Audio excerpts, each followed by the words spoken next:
మీదకి ఎక్కను, నా కన్నులకు నిద్ర రానియను, నా కన్ను రెప్పలకు రానియను. ఎంత కట్టడ చేసుకుంటున్నాడో దేవునితో, ఎంత నిబంధన చేసుకుంటున్నాడో బాగా ఆలోచన చేయాలి మనమందరం పురుషులుగా ఉన్నవారు.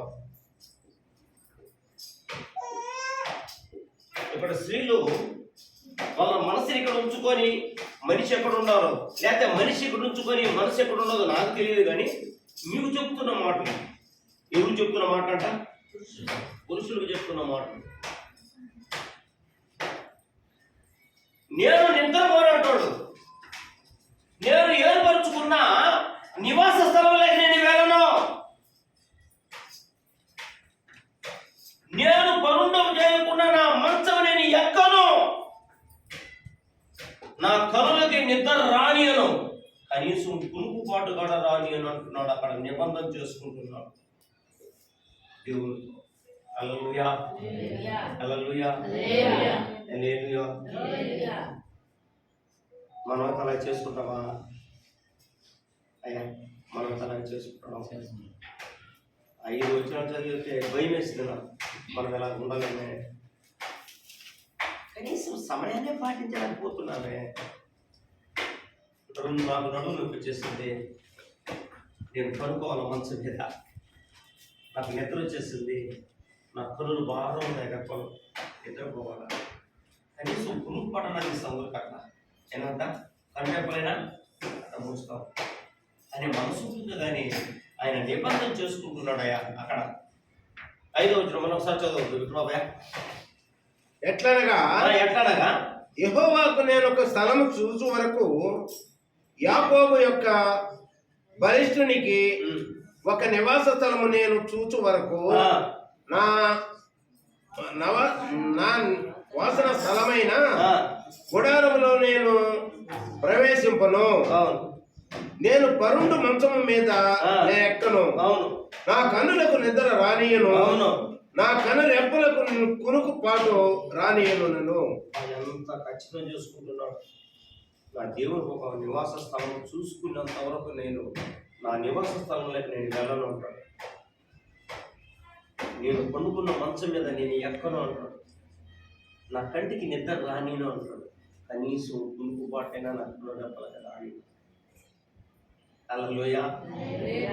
వీడు ఏ పాటి వాడు? దేవునికి మందిరం ఉండేవాడు. 66 యెషయా గ్రంథం 66 1వ వచనం చదవమా. 66:1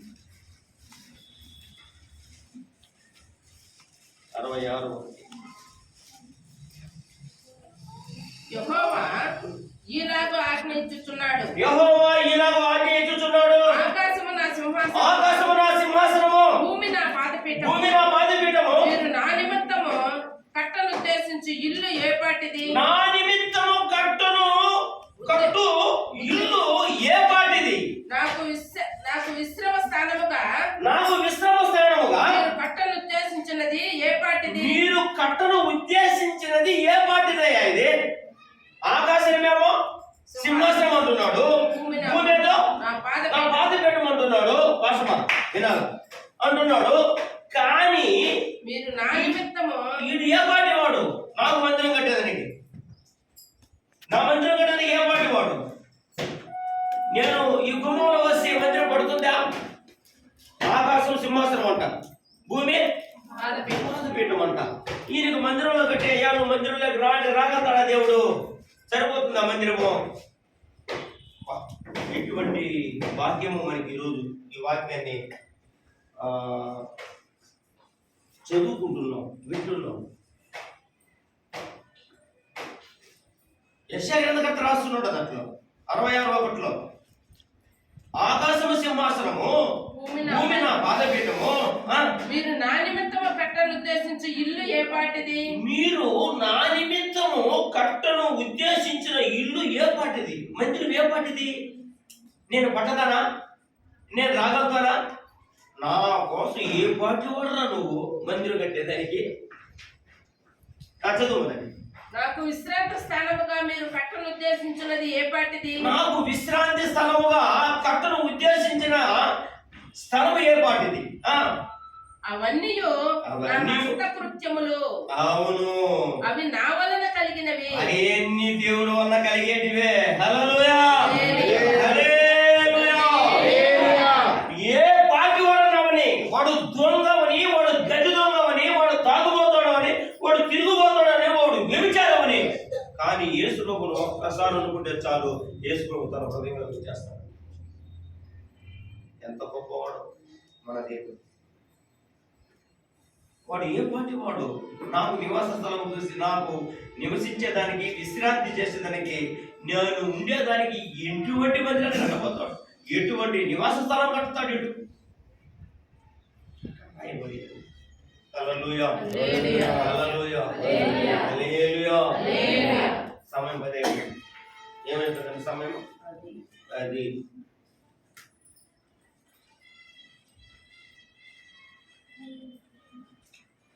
మొదటి రాజుల గ్రంథం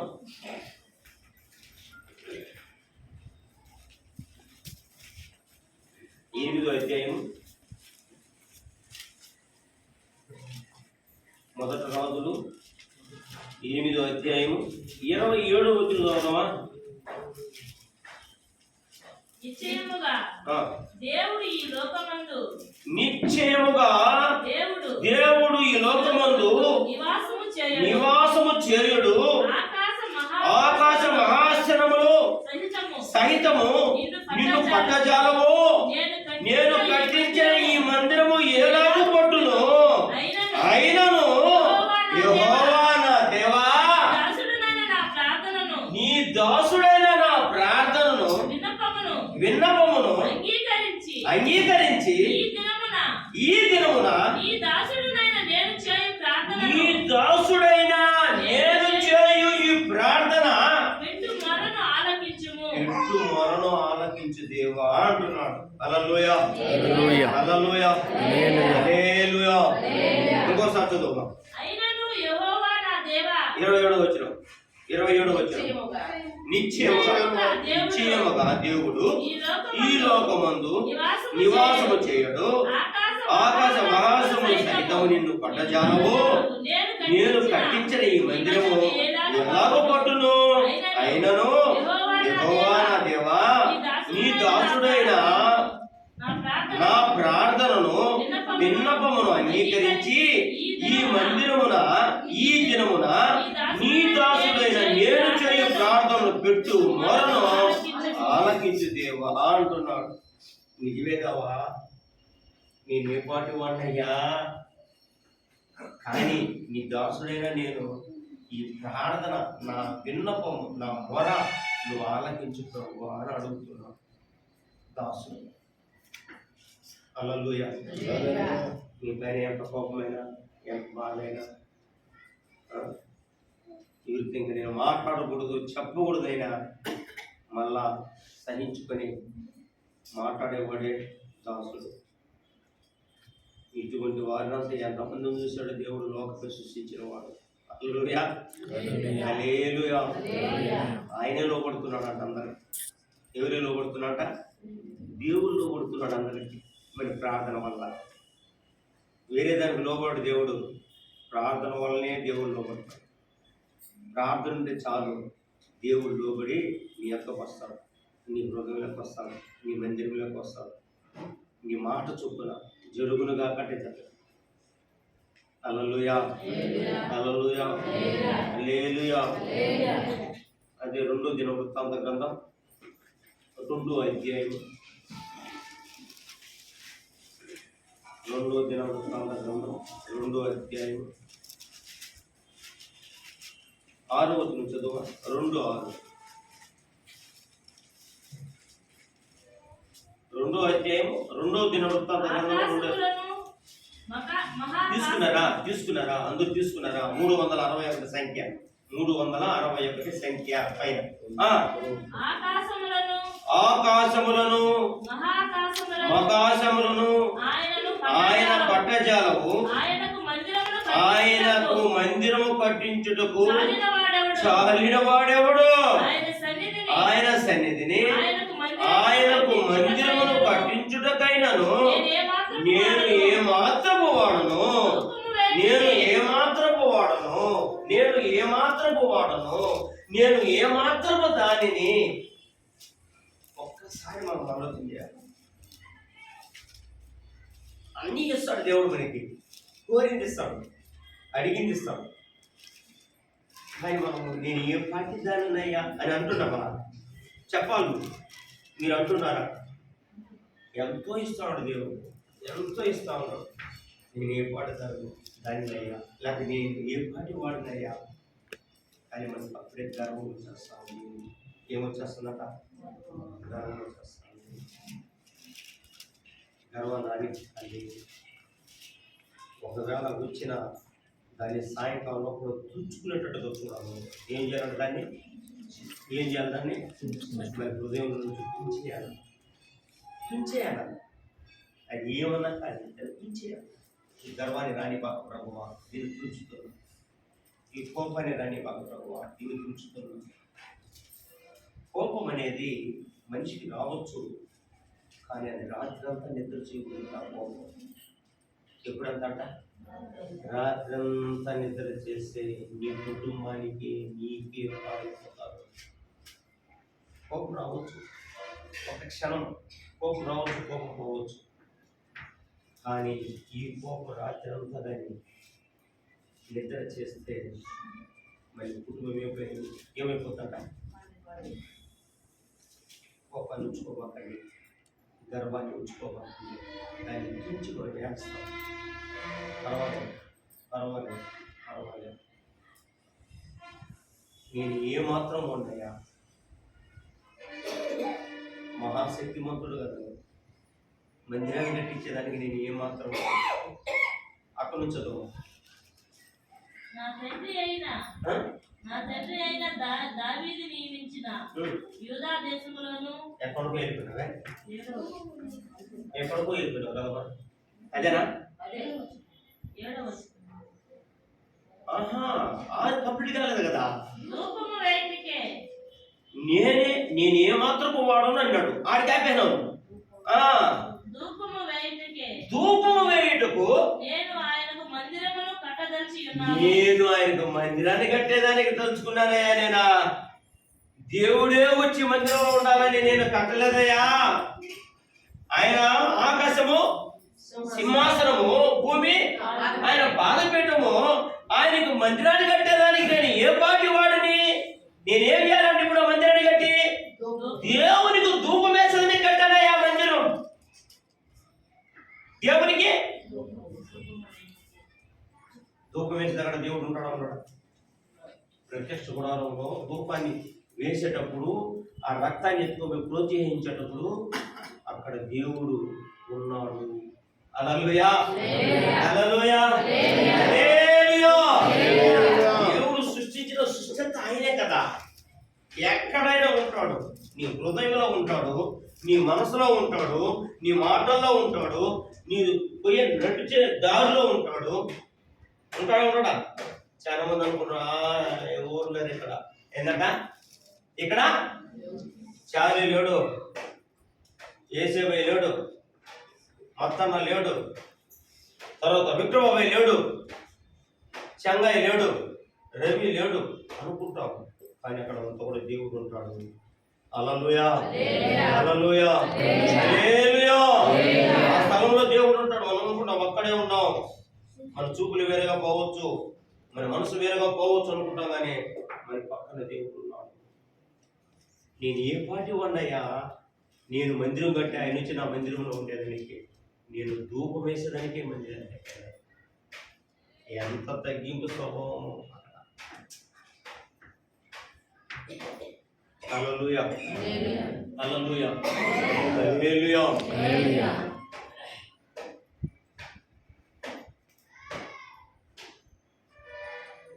ధూపం వేటికే నేను ఆయనకు మందిరమును కట్టి తలచి ఉన్నాను.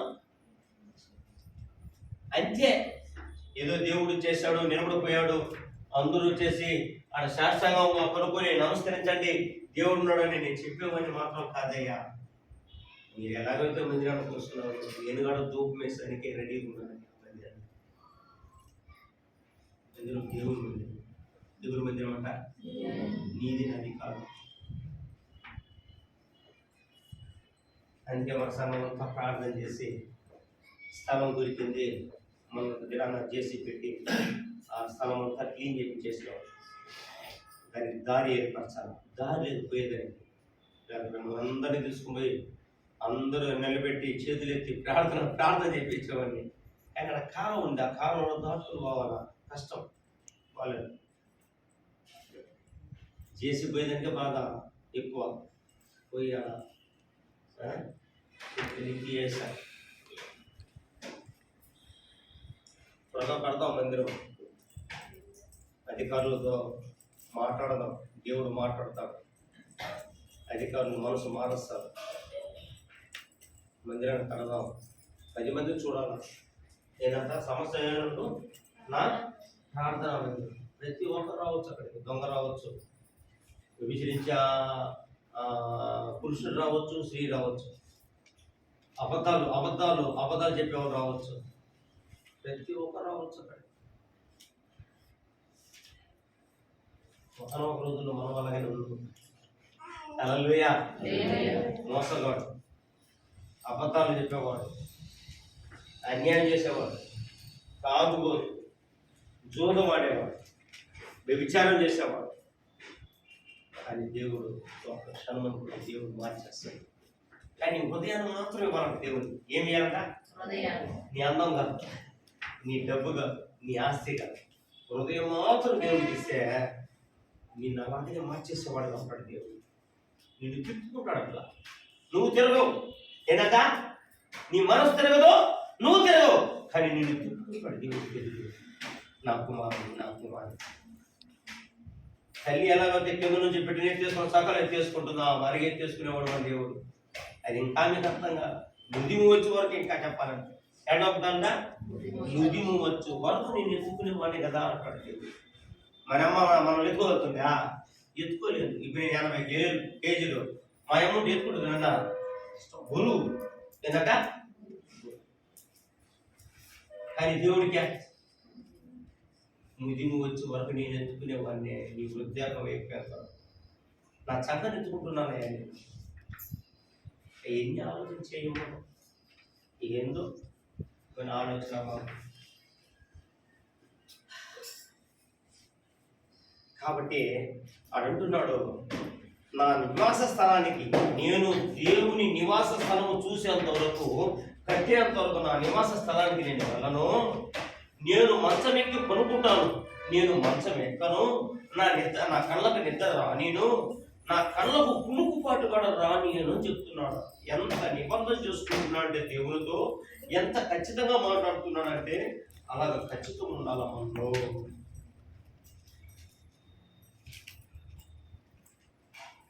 మన దినాన విక్రమ పోతాడు ముందు స్కూటర్లో, మేమేం పోతాడు, నేను మాస్టర్ ఇద్దరం మా కన్నా ముందు పోతాడు స్పీడ్గా. ఎవరెవరు పోతాడారంట? పోవడం లేదే, వాళ్ళ కోడలో ఆయన స్పీడ్ పోతాడు. ఇది కూడా ఒక అదృష్టమే, కోడల్ని స్కూటర్లు ఎక్కించుకొని స్కూటర్లు తోలేదు కూడా ఒక అదృష్టమే. తమాషా అనుకుంటాడు. అన్నా నువ్వు ఇప్పుడు నా తోడుకోమన్నా మీ కోడలు ఎక్కడికైనా బజార్కి ఏమి ఒక్కసారి కూడా తోడుకోమలేదా?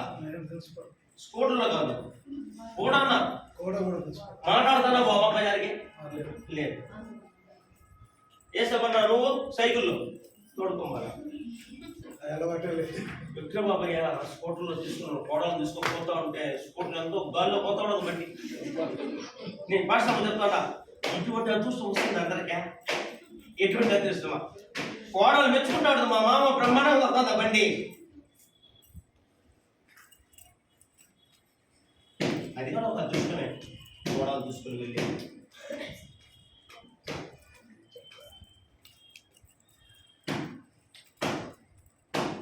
కానీ ఈయన కుటుంబపాటు రానివ్వని అంటున్నాడు మందిరం కట్టేది.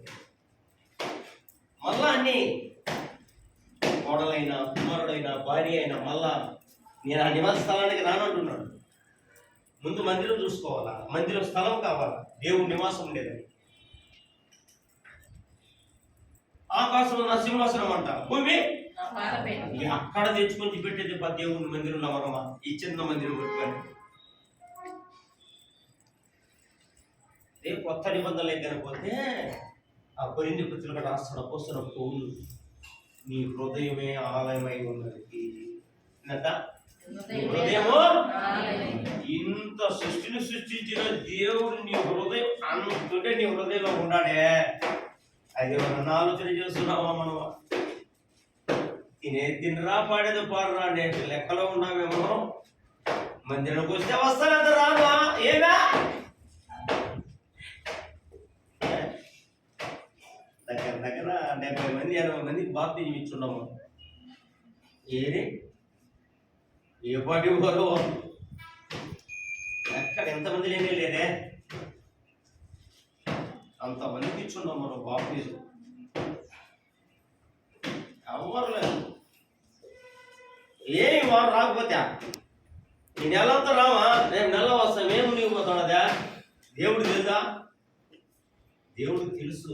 కానీ దేవుని ప్రతి విశ్రాంతి దినాన్ని ఆరాధన చేయాలి. నీ దాసుడు పని చేయలేదు విశ్రాంతి అవుతుంది. నువ్వు ఒక మైలు దూరం నడవద్దు, నువ్వు కట్టి లేని దానికి వెళ్ళొద్దు, నువ్వు తినేదానికి సమయాన్ని పెట్టుకొని తినొద్దు అని దేవుడు చెప్తున్న మాటలే. ముందు ఆరాధన చేయండి, మళ్ళీ అన్నీ చేయండి.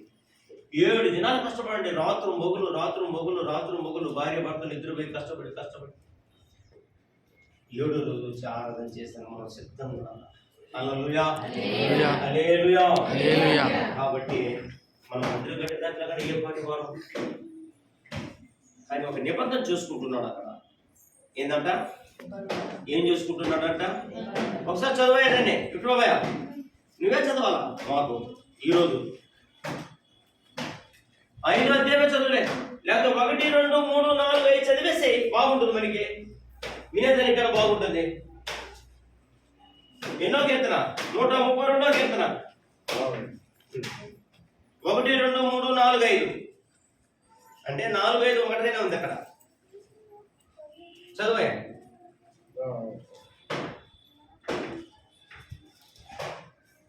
తీసుకుంటాడవా? నువ్వు చదువా? నువ్వు చదువు. యెహోవా దావీదుకు కలిగిన బాధలన్నిటినీ అతని పక్షమున జ్ఞాపకము చేసుకో, గుర్తు తెచ్చుకో. అతడు యెహోవాతో ప్రమాణపూర్వకముగా మాట ఇచ్చి యాకోబు యొక్క బలిష్ఠునికి ఎట్లనగా యెహోవాకు నేనొక స్థలము చూచు వరకు యాకోబు యొక్క బలిష్ఠునికి ఒక నివాస స్థలము నేను చూచు వరకు నా నివాస స్థలమైన గుడారములకి నేను వెళ్ళను. నేను పరుండే మంచం మీద నేను పరుండును. నా కనులకు నేను నిద్ర రానియను. నా కనురెప్పలకు కునిపాటైనా రానియను నిబంధన చూసుకుంటున్నాడు. మనం ఒక్కసారి నిబంధన కానీ చేసుకుంటే ఎంత బాగుంటుందో. 8:30కంతా నేను మందిరంలో ఉంటానయ్యా అంటే చాలు, ఇంక వేరే మీరు ఏం చేయాలి మళ్ళీ. ఎందుకంట 8 ఈరోజు 8:30కంతా చెన్నై వచ్చి మైక్ తీసుకొని స్తుతులు చెల్లిమన్నా వెంటనే చార్లీ వెనకాల కూర్చొనేస్తాడు. సరే ప్రార్థన ఇస్తాడేమో చెన్నయ్య గారు చూస్తే ఇద్దరుగా మాట్లాడుకున్నట్టు ఉంది. కట్టని చెన్నయ్య ప్రార్థన చేస్తాడు, అంతేనా కాదా? అంటే ప్రార్థన కొంచెం ఆపినవే, కొంచెం ఆపినవే చెప్తాం అనేసి. ఓ హల్లెలూయా.